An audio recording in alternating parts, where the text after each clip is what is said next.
I think sometimes that we're all little statues on the table of Zeus.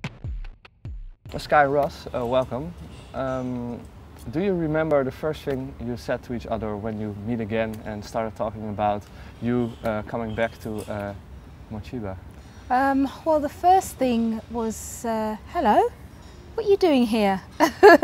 Because we sort of bumped into each other in the street in London. Ross lives out in Los Angeles, so I was really surprised to see him in London this day.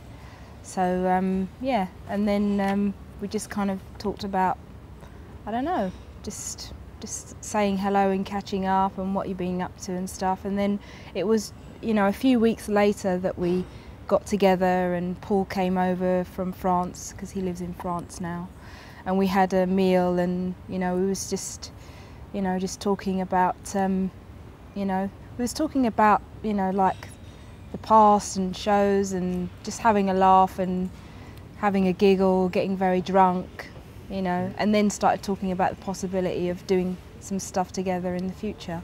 Okay, so that's the very first conversation after, for how long didn't you have seen each other? 7 years. 7 years. Wasn't that kind of awkward, or did it felt natural? Yeah, it was, I mean, it was nerve-wracking at first to just, you know, we wasn't really sure how we would be, but, you know, once we had a few drinks and felt relaxed, it was fine. Yeah. And how was it for you? It was nice, yeah. I'd been speaking to Skye a little bit via the internet because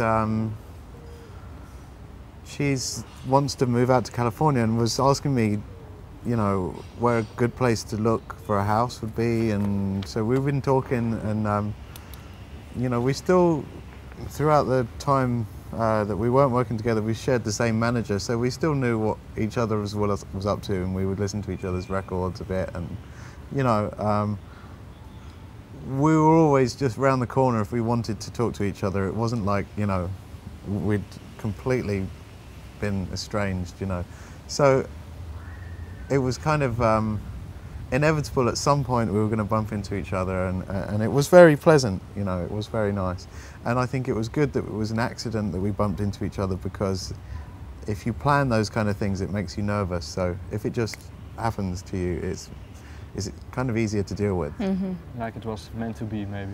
Yeah. I think sometimes that we're all little statues on the table of Zeus's coffee table, like in Jason and the Argonauts, and he can move us around. And he says, "Oh, now, yes, I want them to hang out together." And what kind of feeling did you eventually decide that you wanted to make music together again? You don't really decide about music, it just happens. You know, we started to make some just basic riffs and chords, and I would send them to Skye and she would write melodies, and I'd send them to my brother, and the melodies would suggest words. And so after a while, music has a life of its own, and it tells you what it wants you to do. If you try and control music, it doesn't end up very good. Yeah.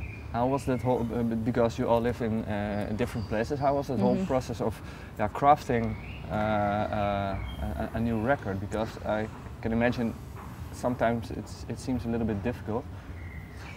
It wasn't difficult to write this album, and the distances between us, because we were in different places, was quite beneficial, because it meant that we had space and time to come up with our own ideas. But we would get together occasionally, you know, before we did the proper recordings. I went round to Skye's house and we would just listen to the tracks and make sure that we were all happy with the way that they were going, and you know, and then I would go down to my brother's house and we would edit and mix the record. So there was a bit of travelling between us, you know, but we spend so much time travelling and away from home that while we were recording an album, it's a real luxury to be able to do it, you know, while you are at home, and you have that kind of, you're in your comfort zone, and you feel not under any pressure, you know. You could get up at 4 o'clock in the morning and think, oh, I really fancy recording some guitar now, you know. And that's difficult if you're in a studio with engineers and things like that. you have to phone them up and get them out of bed. And, so it's a luxury for us, really. Okay.